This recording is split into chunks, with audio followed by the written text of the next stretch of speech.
이어서 한 분 더 연결하겠습니다. 김종철 선임 대변인 만나봅니다. 나와 계시죠? 네, 안녕하십니까. 네, 김정철입니다. 안녕하세요. 출마의 변을 보니까 갈수록 보수화되는 민주당과의 진검승부를 벌여야 한다. 이런 말씀을 주셨던데요. 일단 네네네. 첫째, 민주당이 지금 확실하게 지금 보수화로 가고 있다고 판단을 하시는 겁니까? 그렇습니다. 단적인 사례로, 네, 이번에 이제 삼성 이재용 회장에 대해서, 부회장에 대해서 그 기소 결정을 내렸지 않습니까? 네, 네, 네. 근데 그런 부분에 대해서 공식적인 입장은 없고, 음, 유일하게 발언한 사람이 이제 박용진 의원 정도더라고요. 환영 네, 발언. 네. 그런 면에서 보면은 굉장히 좀 보수적이 돼가고 있다. 그게 아주 음. 상징적이라고 저는 좀 생각하고 있습니다. 그게 근데 이제 그 기소를 했으니까 뭐 굳이 뭐 이렇다 저렇다 이야기할 뭐 거리도 아니지 않냐 이렇게 생각했을 수도 있을 거 아닐까요? 어떻게 보십니까? 불기소였으면 입장을 내놓더라도 기소라고 한다면 뭐 그럼 일단 음. 좀 그러니까 법원에 이제 심리로 봐야 되는 거 아니야 이런 식으로 생각했을 수도 있지 않을까요? 어떻게 생각하세요?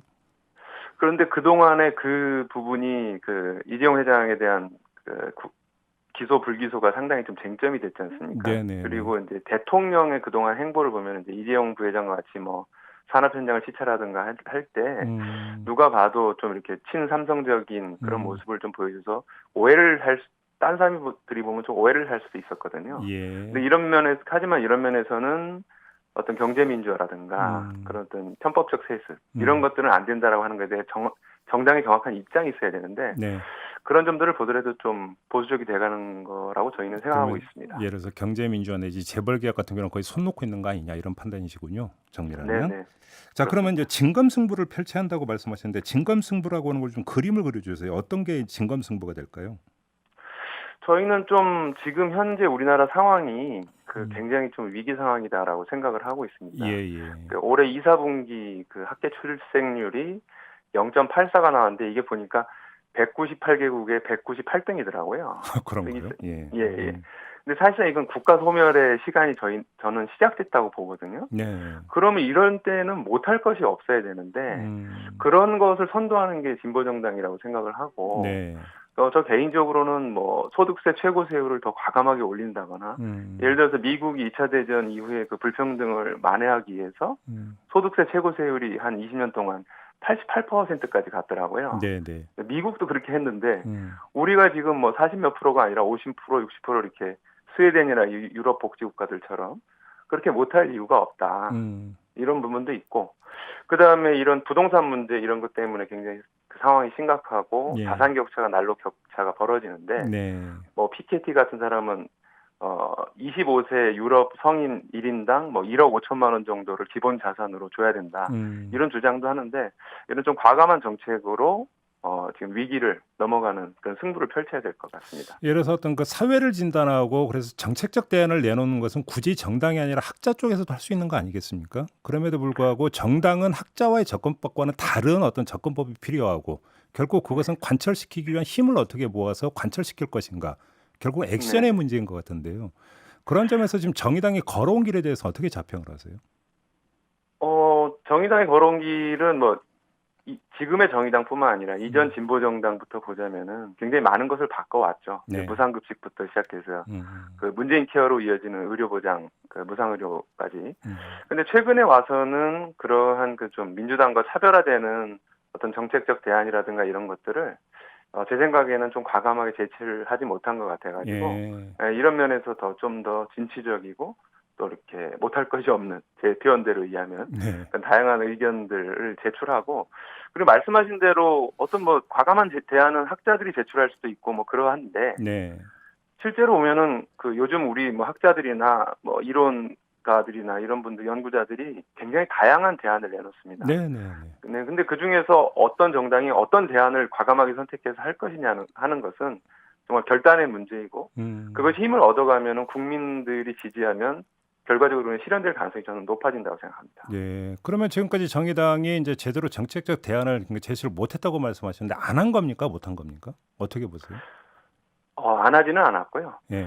다만 이제 그 이미지라고 하는 것이 음. 이전에 20대 국회 같은 경우에는 저희가 이제 선거법 그 정치제도 개혁이라든가 예. 그다음에 사법개혁 이런 것 때문에 이제 공조를 하면서 음. 조국 장관 논란이나 기타 등등 이런 부분에서 이렇게 좀 소극적이 되거나 네, 이런 그렇죠. 부분들이 있었거든요. 네, 네. 근데 이런 부분들을 좀 극복하면서 예. 동시에 정책적으로는 더 이렇게 좀 진일보한 이런 얘기들을 할 때가 왔다. 이렇게 보고 있는 겁니다. 그래요. 그러면 좀 이야기 나온 김에 조금 전에 김종민 부대표께도 이제 같은 질문을 드렸었는데 재난지원금 있지 않습니까? 일단 정부 여당 같은 경우는 맞춤형 쪽으로 일단 그 방향을 잡고 결정이 된 것 같은데 네. 혹시라도 그러니까 되돌릴 수 있는 여지가 있다고 보세요? 그다음에 있다면 어떻게 해야 된다고 생각하세요? 저희는 뭐 여지가 있다고 봅니다. 국회에서 논의 과정이 남아 있고 예. 저희가 주장하는 것이 더 국민들한테 받아들여진다면은 저는 정부도 충분히 바꿀 수 있다고 생각합니다. 실제로 총선 전에 1차 재난지원금도 홍남기 부총리나 이런 사람들이 선별 지원해야 된다고 그랬거든요. 네, 맞아요. 근데 저희가 선거 때 굉장히 강하게 보편 지원을 해야 된다. 음. 그래야 이 정책이 사회 연대적인 의미를 가지고 음. 그 정당성을 더 획득할 수 있다고 했을 때 예. 총선 과정에서는 그게 바뀌었습니다. 그래서 예. 보편 지급으로. 음. 지금도 시간이 있고 저희는 좀 뭐 이게 선별 지급할 때 어떤 시간이라든가 그다음에 이건 누구는 받고 누구는 못 받을 때 생기는 어떤 도덕적 문제들 이런 것들을 지적하면서 좀 여론을 만들어 보도록 하겠습니다. 알겠습니다.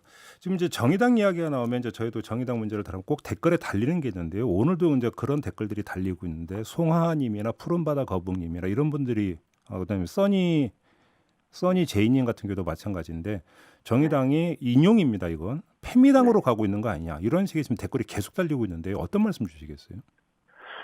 페미당이라고 한다는 거는 이제 번역하면 여성주의고 그리고 이제 페미니즘을 사전에 찾아보면 성평등한 세상을 추구하는 이념 뭐 이렇게 나와 있더라고요. 네네. 근데 그 성평등한 그 사회를 추구하는 건 당연히 필요하다고 생각을 합니다. 네네. 예, 그렇기 때문에 그거는 이제 놓칠 수 없는 가치인데 다만 그것과 더불어서 다른 측면에서 또 국민들이 어려워하는 것을 함께 가야 된다라고 하는 거고 네네. 그러면서 저희가 이번에 그 차별금지법과 더불어서 예. 예를 들면 무슨 이제 비동의 강간죄에 더불어서 그 중대재해기업처벌법을 그러니까 산재 문제죠. 네. 이런 문제들을 1번 법안으로 제출하고 예. 오늘 전국민 고용보험제, 그러니까 자영업자까지 포괄하는 전국민 고용 및 소득보험제를 또 발의 기자회견을 합니다. 네. 이런 걸 함께 가면 국민들께서도 그런 여론은 조금 불식되지 않을까 이렇게 저는 봅니다. 알겠습니다. 우리 대변인님을 마지막으로 이제 네 분 그 출마 의견을 다 들어봤는데 또 공통 분모가 하나가 있는 것 같아요.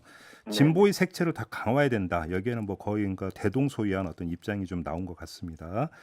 자, 요점 확인하면서 오늘 말씀 여기까지 듣도록 하겠습니다. 고맙습니다. 예, 감사합니다. 네, 지금까지 김종철 선임 대변인이었습니다.